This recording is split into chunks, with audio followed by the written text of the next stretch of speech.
Well, hey Facebook, how you doing tonight? While we can, I wanted to do a special evening version of this from my little content cabin. It's a nice little inside of my gazebo with a little bit of fancy lights and other stuff like that you can see. And I'm just really blessed and happy to be able to have having a structure like this in the backyard. So what I wanted to do was just test out a little bit of content ideas that I've been thinking about, and this really uh, undergirds a lot of what I've been doing lately here in Delaware. But regardless of wherever you live or work or play or do whatever you do, whether you live in Delaware like me or you live anywhere else, what I'm going to say is going to be really, really relevant to you, because I was thinking, why am I doing what I'm doing? Why am I doing the first ever monthly growth event that's open to the public, that comes with a certificate at the end, and that doesn't have any kind of an application or screening or elite type of screen out program? It's actually designed to be open to the public. It's designed to be completely to really just take the barriers and the hindrances and the obstacles that so many people have to their personal growth and just take it off the table. And don't think that this stuff is free to everybody. It certainly isn't free to me. However, what I wanted to do as more than just a goodwill gesture, but I actually wanted to sow into right where I live. And I figured, instead of just making this a one-time event, I want to make it like my mentor teaches. I want to make it a process. And some really great people have come alongside and said, hey, this is great. We want to sign up. We want to learn. We want to promote it. I've been getting some awesome shares.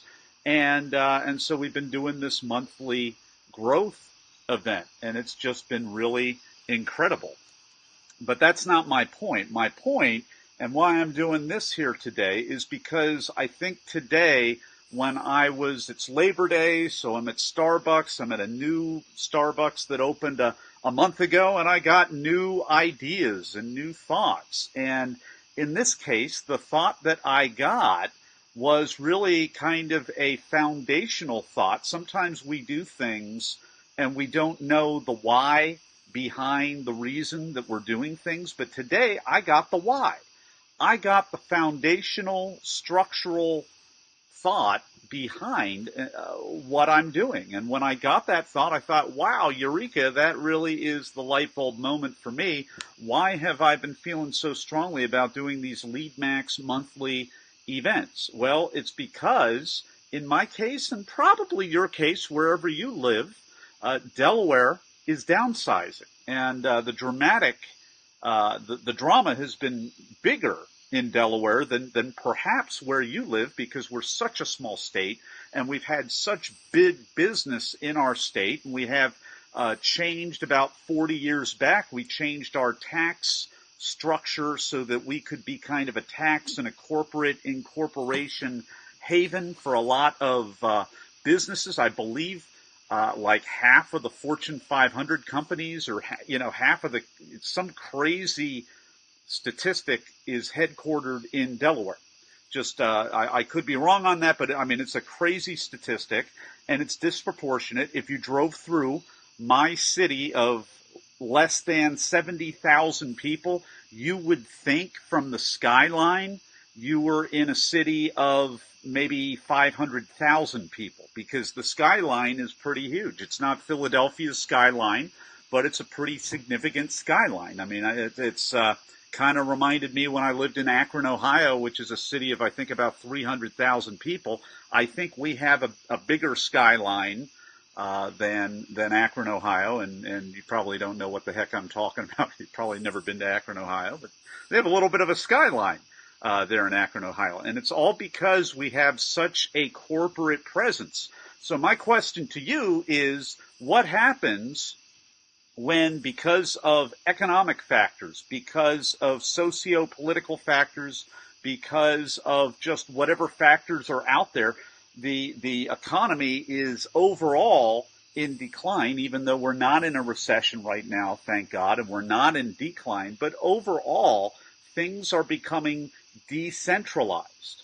I mean, in the political elections, I mean, a year ago, Brexit, it's becoming decentralized, becoming more, the fiefdoms are rising, the nationalism is rising. The election here in this country, we said no to globalism, we said yes to a kind of a smaller worldview. Some may argue that, and I'm just going to run with that assumption for the sake of this argument here today.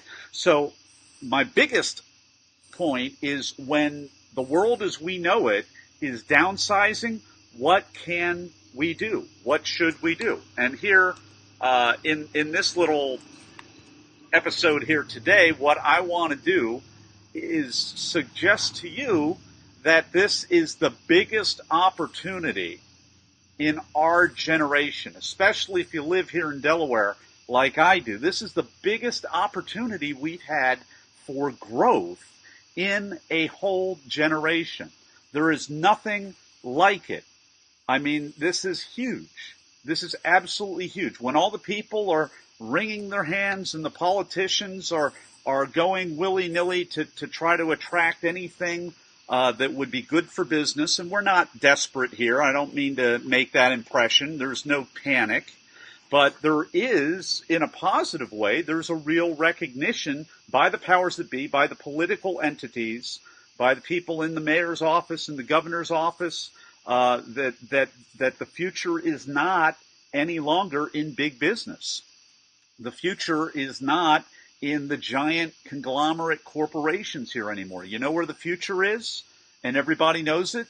It's in the co-working spaces. It's in the entrepreneurial community. It's in the startup incubators. That's where people know that the future is at. And it's really, really special, and it's really, really a shot in the arm in the right direction. And it's really a great thing to be able to see all this stuff. It's a great thing to see the recognition beginning to happen and beginning to come. So I am just really excited, and I wanted to flesh out 5 reasons. These are my 5 reasons why this is a really good thing. And as I talk about this, little mosquito in here, as I talk about this, this is just you being engaged and watching this really helps me, because I'm going to be rolling this right back out for our Lead Max events. So if you are local and you haven't been to a Lead Max and you haven't registered yet, you got to register, you got to sign up, because it's amazing. And what I'm going to do is, this is going to be a sub-theme in my future events, because it just makes so much cotton-picking sense. The Delaware is downsizing. This is a huge opportunity, and here you can join this program that has a certificate at the end. If you are in transition, if you maybe just got laid off, maybe you are reskilling, maybe you are in some kind of a scholastic program, but you really want to have the soft skills to be able to take whatever you're learning in your bachelor's degree or your GED or your master's degree or whatever certificate program that you might have elsewhere. You know, that skill that you have, that you're learning, without the ability to lead yourself and the ability to reframe your thinking in a positive way in the situations interpersonally that you're going to come up with, without that ability to think on your feet and be able to lead yourself and be able to lead up in the organization, be able to lead across in the organization, without those skills to be able to self-lead and self-manage yourself. Without that, you could go around. I know this to be a fact because I taught graduate students who would be picking up graduate degrees, and they'd be getting this certificate and that certification and everything else, but without the ability to self-manage your own issues and then to be able to lead yourself proactively. It doesn't matter if you have a PhD. You know, there are a lot of homeless people who have higher degrees than you would ever imagine, and they're homeless. And one reason may be because it's by choice, but it may also be just because of you have a really high skill level in one area of life, but in other areas of life, maybe interpersonal areas. I'm not making a blanket statement, but in other areas of life, perhaps you have a much lower skill set in some things that culturally we don't emphasize.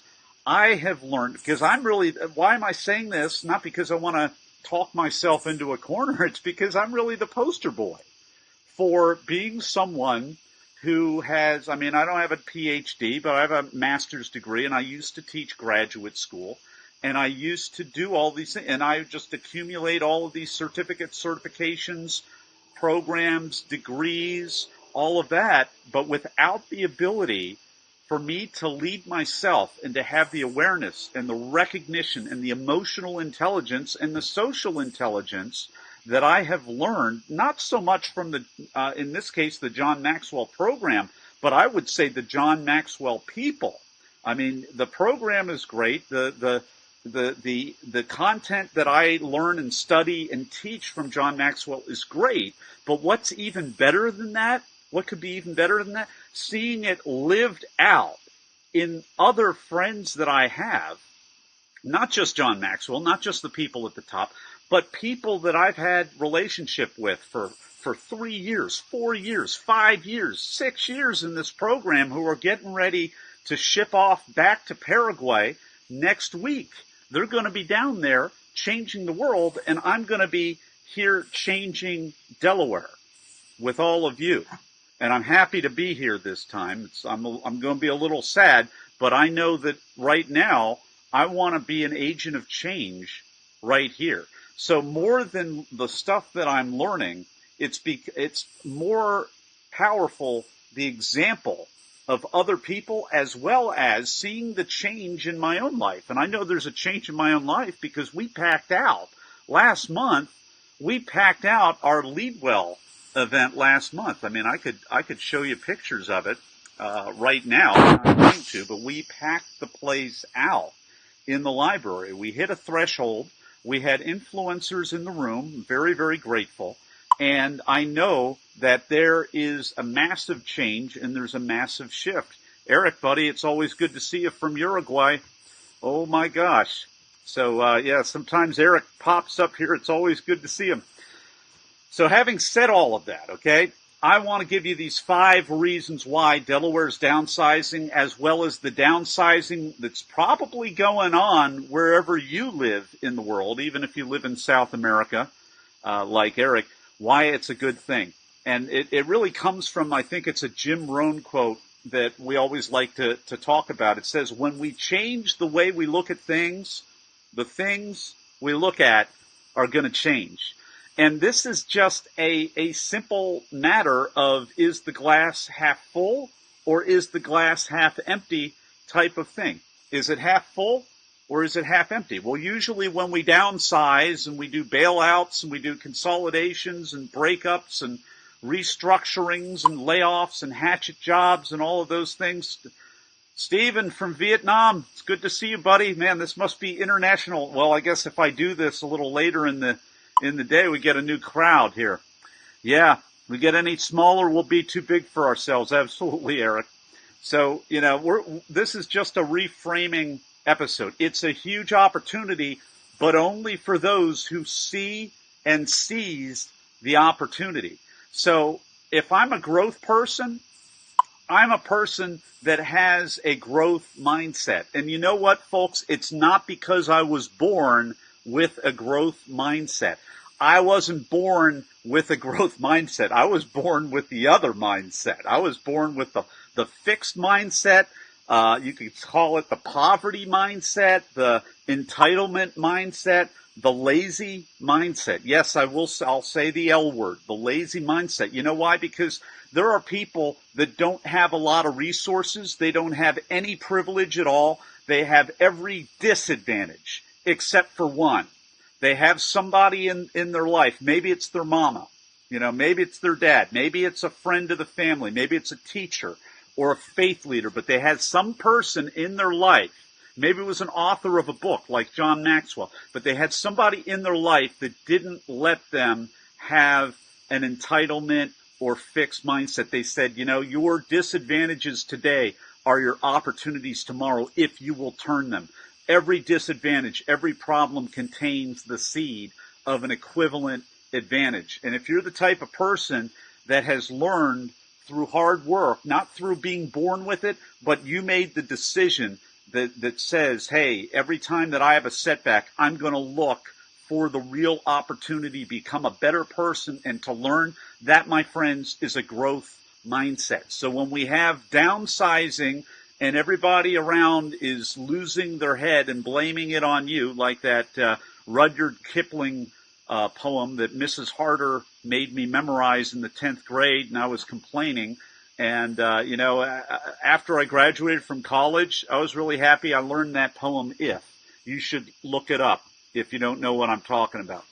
The growth mindset is a huge opportunity to shift the way that we look at things. And when we shift our mind, we shift our posture, and we can make a shift to make a difference and be one of the people that see the change coming and sees the change to add value to other people. And when they add value to other people, the value gets back on them. Let me tell you, my gosh, I want to be doing that more and more and more and more.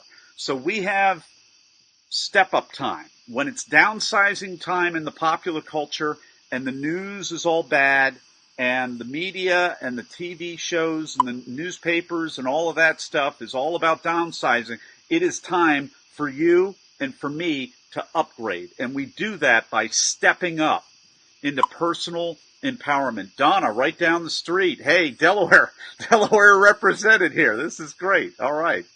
Man, we have Vietnam, we have Uruguay, and it's good to finally have somebody here local here. So awesome.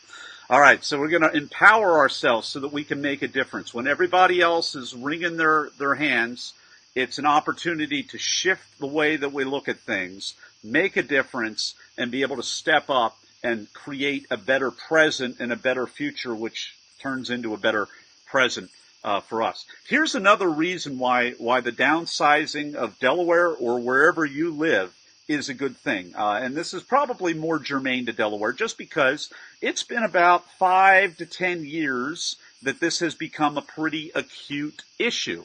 So at this point, I remember doing my first mastermind group in the original Coin Loft. Now, Donna will know what I'm talking about because here in Delaware, we didn't always have co-working. Here in Delaware, we're kind of, I don't know that we can really call ourselves pioneers, but for smaller cities, I think we absolutely were pioneers because we've had co-working spaces here for the last at least 5 years. And we have, I think, 3 or 4 right here in Wilmington. We have others in Newark, and we have other ones probably in other places that I don't even know about.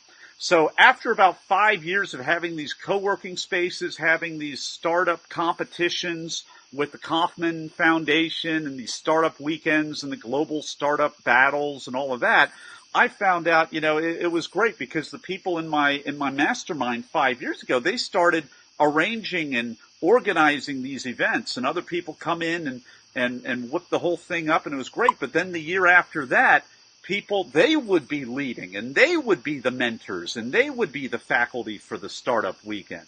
And now they're building businesses and getting awards and making money and hiring people and becoming a real part of the startup ecosystem right here. So, John, good to see you, my friend, right over the border in PA. Awesome. So one of the benefits that we have here is after a few years of this, the powers that be recognize the power of the decentralized entrepreneurial startup. Rita, good to see you, part of our TEDx tribe. Oh my gosh. And so having the recognition by the, I was in a meeting with the governor and I believe now the mayor wasn't at that meeting, but it was a small room. I don't know how I got in. It was on Eventbrite. I mean, I had no idea. Eventbrite. They said, Taming the Tiger, learn from, the turnaround of Ireland's economy. And I said, well, this looks interesting. And then they said something about remarks from the governor. I click, oh, sure, I'll be there. And I went to this meeting, and sure enough, I thought it was going to be a bait and switch. It wasn't. It wasn't a bait and switch. The governor was there. There were some very prominent people in the room. I don't know how, frankly, I got in the room, because I think there was one other, coach consultant type person, and that person was acting like a coach consultant. I was trying to kind of, not be super promotional or super salesy. I was just trying to meet people and learn about them and add a ton of value. Edge, it's good to see you, my friend. So I went to this meeting, and it had the freaking former Prime Minister of Ireland there, and he was given all these lessons learned from the turnaround of the economy of Ireland, and the governor was there taking notes. Why was the governor taking notes? Because we need to take notes from other turnaround places. So all of that to be said, it's a growth opportunity, and the powers that be are sitting there and watching. But my question for you is this. This is all great for the small business companies, and you may be watching this and saying, hey, well, Nathan, I'm not an entrepreneur. I don't have a small business. That's okay. You know why? Because if you're growing yourself, and if you're adding value to yourself, and if you are becoming a person of greater influence, then you're not just going to lead the people below you and the people aside from you.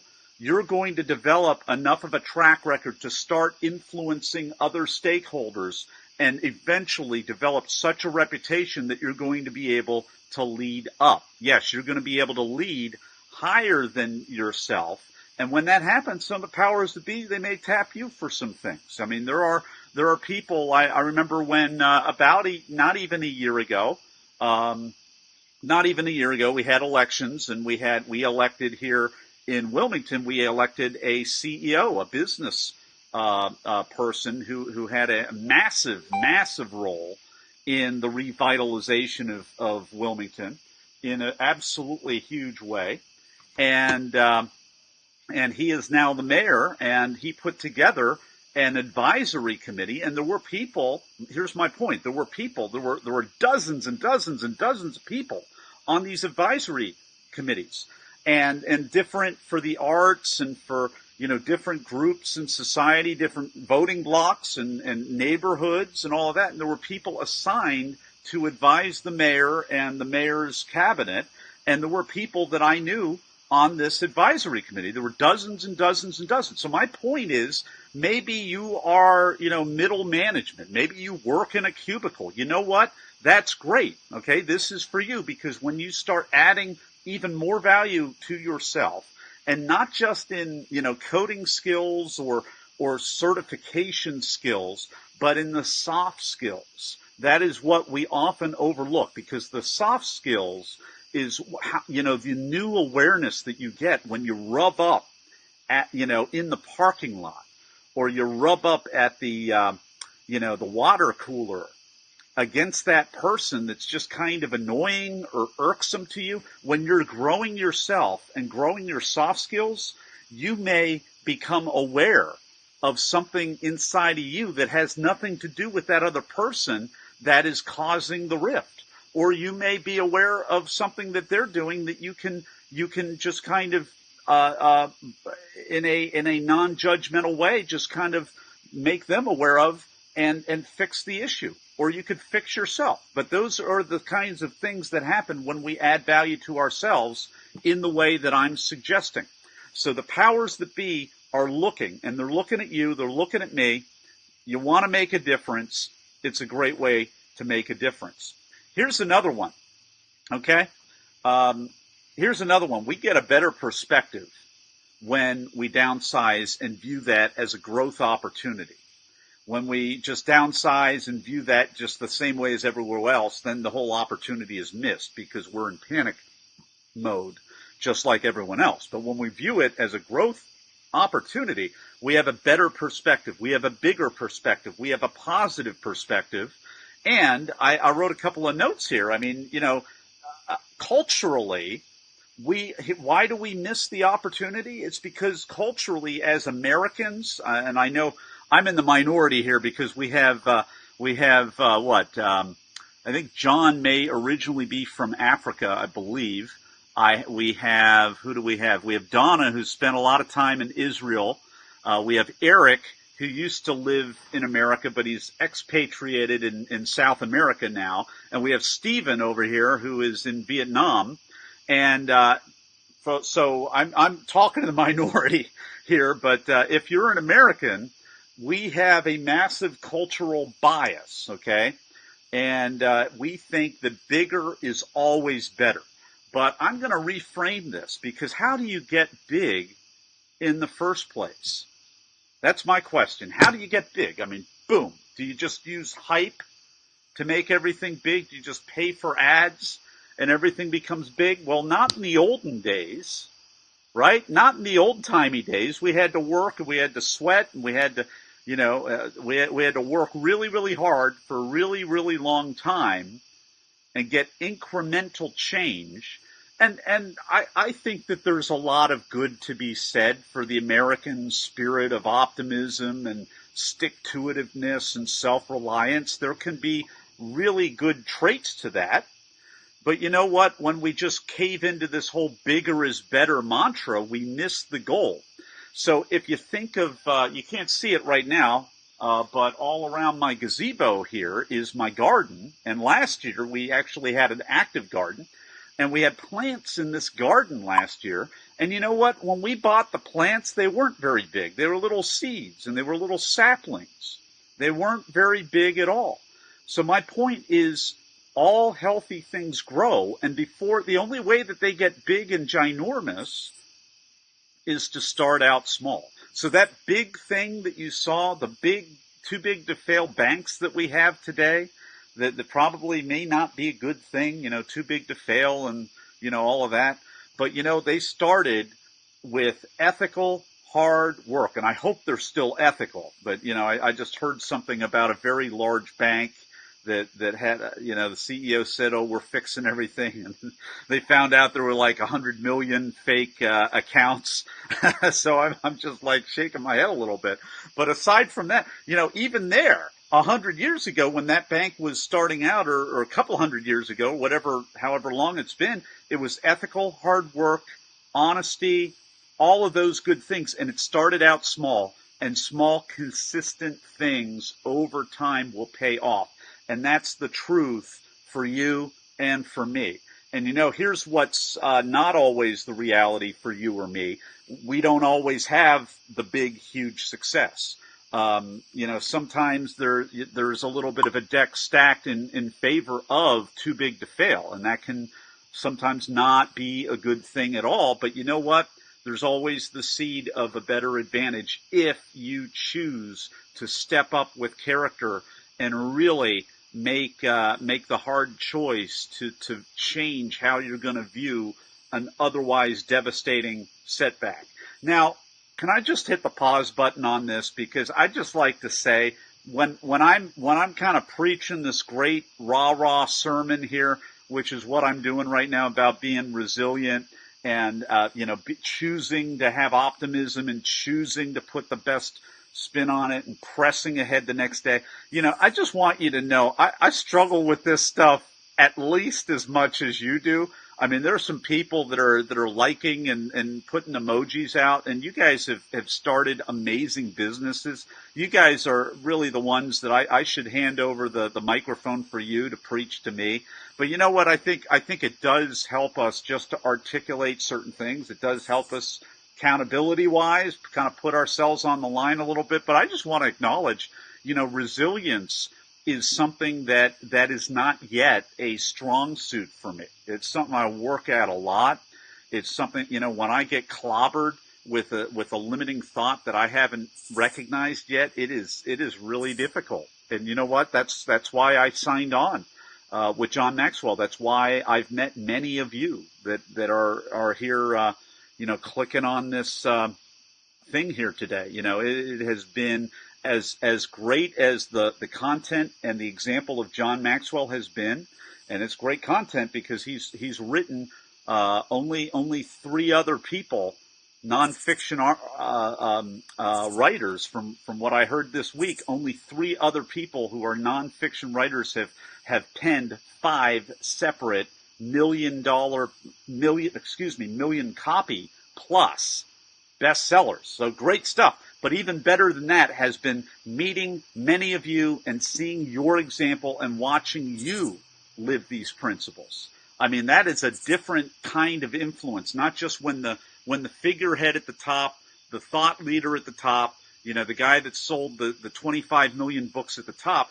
That's great, but that's only one kind of influence. And when you read the book, that's another kind of influence, but a powerful kind of influence is when you see other people who you look up to as friends and as, heroes a little bit, but also as peers, and they're living the principles of the book. And that's why we have these leadership groups, and that's why we have these growth groups, and that's why at the end of every Lead Max event that we do at the library, I shouldn't say this because it's really for just those people in the room, but I give every person in that Lead Max group at the end of the library who came in the room, I give them the opportunity to go further, and I go and give them an opportunity to join me in a co-working place in a conference room, and we have a leadership group. We have a mastermind group for the next 3 or 4 weeks, and they have been impactful.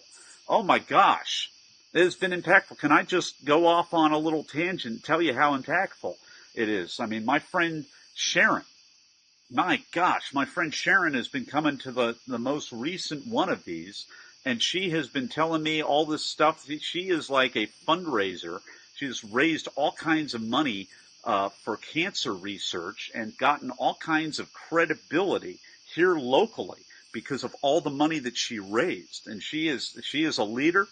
I don't know if she realizes how much of a leader she is, but I mean, she tells me a story. I can tell her why the leadership worked for her, the principles from John Maxwell's books that she may not have even been aware of, why these principles work so well for her. It is just absolutely huge, and that makes her feel even better. And that's great because I want her to go back and raise even more money for cancer research. It has been absolutely huge. So I think the final benefit, I don't even know what all 5 are, but I'm just kind of on a little rant and a little bit of a roll here. And the final benefit is that when we view downsizing as a growth opportunity, that empowers all of us, no matter how hard the times are, to make a difference. Okay? Current event. Okay? Timely current event. Houston. Harvey. Okay? The saying is, don't mess with Texas, right? And this hurricane blows in and messed with Texas, and it's 10 times bigger than the devastation of Katrina, from what I understand. It is not an easy situation at all, but we're seeing the stories of people helping one another. They're not saying, hey, did you vote for Trump, or did you vote for Hillary, or are you a Republican, or are you a Democrat, or are you this religion, or are you this race or background? There are just people helping and saving lives. There are people donating money and raising awareness, and they're just helping other people regardless of what those people believe. And after the month that we had last month, isn't that wonderful to be able to see that? It's a growth opportunity whenever life or Mother Nature or just the way the cookie crumbles gives us a little punch, we can punch back. And again, am I the poster boy for punching back? No, I'm the poster boy for, I learned you just got to turn the other cheek all the time, and it was a total misinterpretation and a total misreading. So now later in life, I'm belatedly developing a little bit of resilience here. And it's good to have resilience. It's a whole lot easier, and I think it's the way that we were wired to have resilience instead of just sucking everything up all the time. Certainly a time and a place to be able to be meek, to take your strength and your fight and keep it under wraps and not strike back. But you know what? There are times to strike back. So I'm learning that myself. Anyway, hey, I hope that this added value to you. Hey, those of you who are locals, okay, so I'm calling out I'm calling out Rita, and I'm calling out Ajit, and maybe John a little bit here, but other people who are local. Donna, hey, I love. I know John's doing his own library series up in over the border in Pennsylvania, which looks like it's going extremely well. Well, you know what? Spread the word to anybody you know here in Wilmington, anybody in the region, okay? Every month, lead max. So I put myself on the line. I put my reputation on record because we're going to close out 2017 with 4 of these best-selling curriculums. I'm going to give out a certificate to anybody that is able to make 3 or 4 out of the 4 that we do.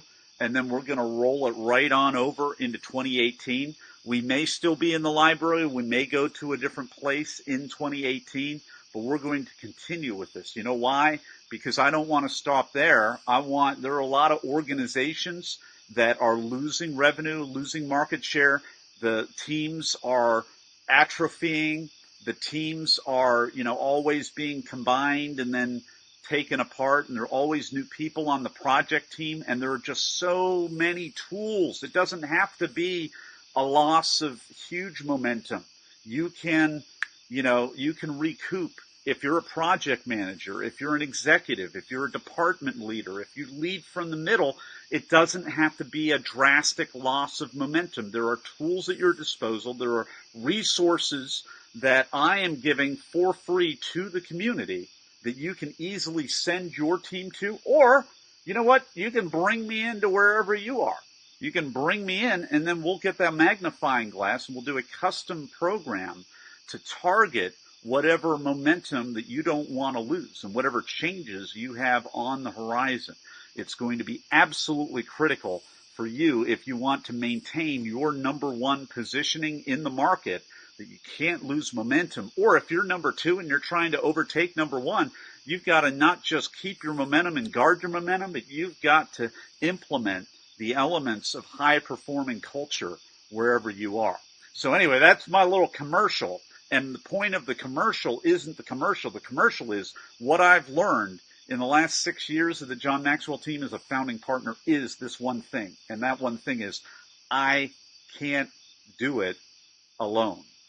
I can do it, but I can't do it alone. And as much as it's taken me 6 years to say this, I need the help of other people that know about the growth, that know these killer principles, that have gone through a leadership training, that have done the hard work of not just reading or being aware of the principles, but applying the principles in their life. I need your help to get me into those places where they don't have a ton of time. They don't have 12 weeks to go through a mastermind group. They need rapid assistance. They need rapid interventions by their own admission.